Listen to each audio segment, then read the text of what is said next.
One day Dinah, the daughter of Jacob and Leah, went to visit some of the young women who lived in the area. But when the local prince, Shechem son of Hamor the Hivite, saw Dinah, he seized her and raped her. But then he fell in love with her, and he tried to win her affection with tender words. He said to his father, Hamor, "Get me this young girl. I want to marry her."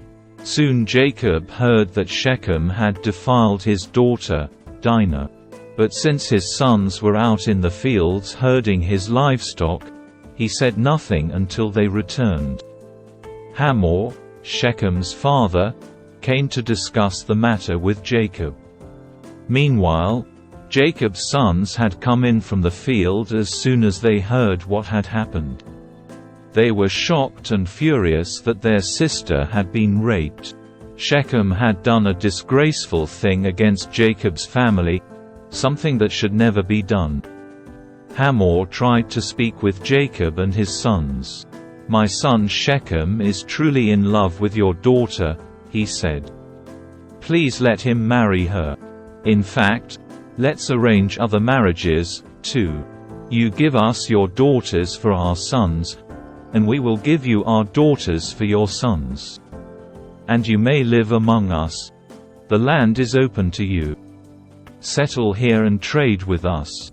And feel free to buy property in the area." Then Shechem himself spoke to Dinah's father and brothers.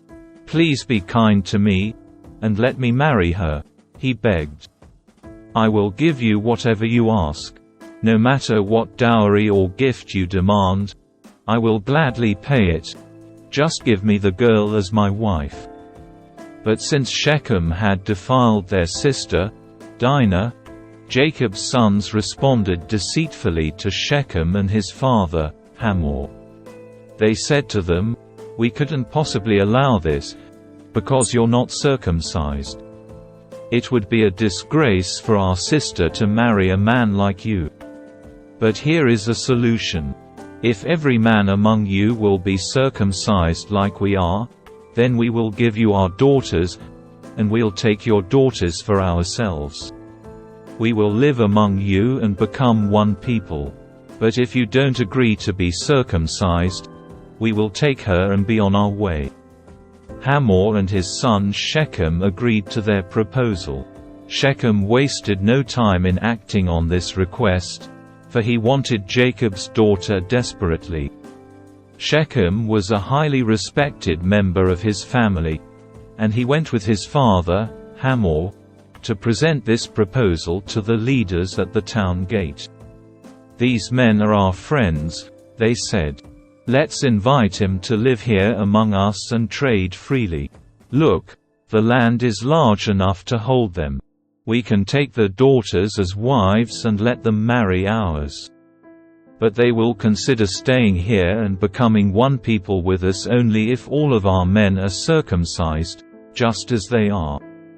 But if we do this, all their livestock and possessions will eventually be ours. Come, let's agree to their terms and let them settle here among us." So all the men in the town council agreed with Hamor and Shechem, and every male in the town was circumcised.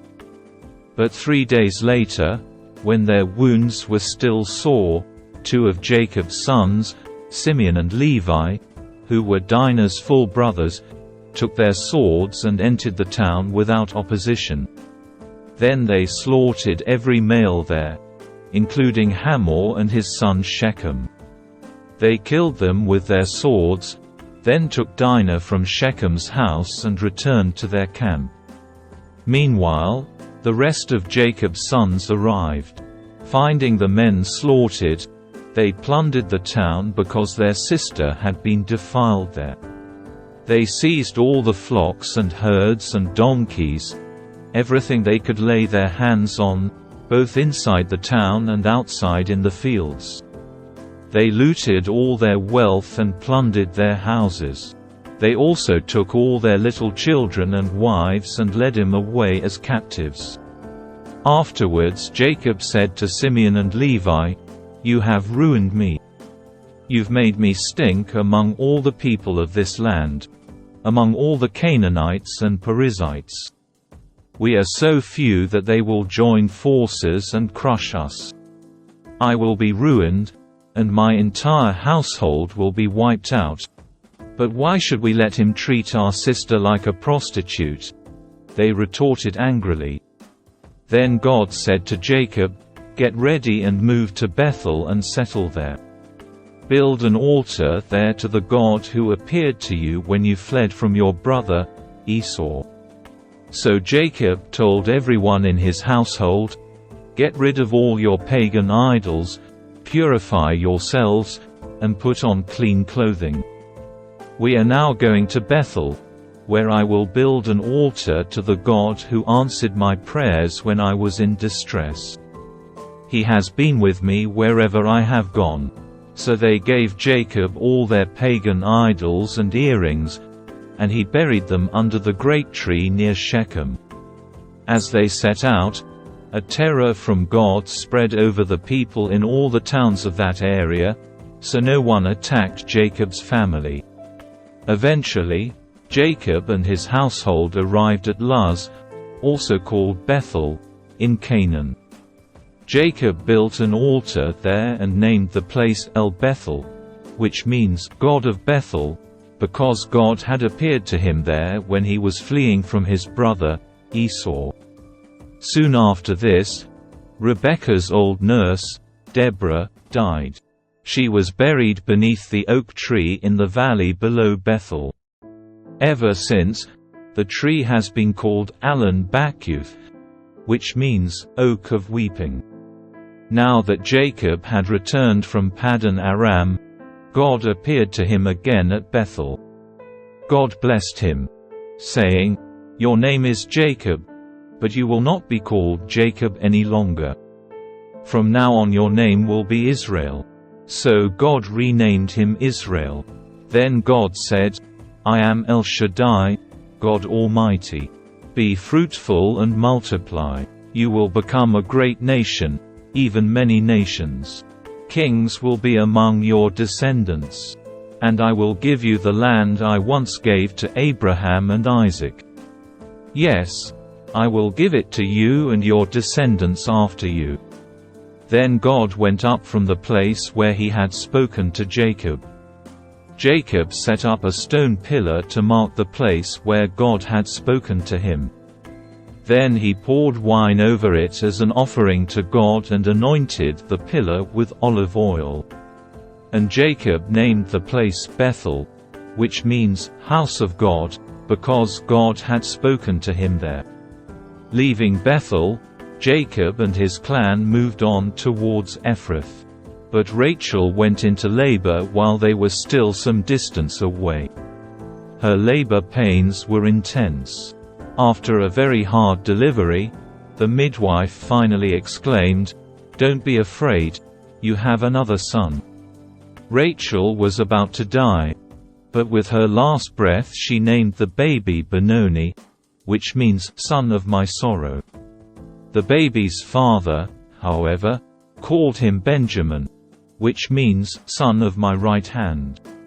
So Rachel died and was buried on the way to Ephrath, that is, Bethlehem. Jacob set up a stone monument over Rachel's grave, and it can be seen there to this day. Then Jacob traveled on and camped beyond Migdal Eder. While he was living there, Reuben had intercourse with Bilhah, his father's concubine, and Jacob soon heard about it. These are the names of the 12 sons of Jacob. The sons of Leah were Reuben, Jacob's oldest son, Simeon, Levi, Judah, Issachar, and Zebulun.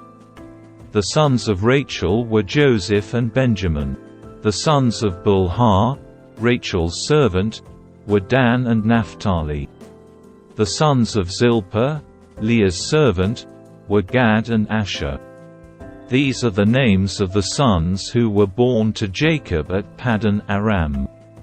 So Jacob returned to his father, Isaac, in Mamre, which is near Kiriath Arba, now called Hebron, where Abraham and Isaac had both lived as foreigners. Isaac lived for 180 years. Then he breathed his last and died at a ripe old age, joining his ancestors in death. And his sons, Esau and Jacob, buried him.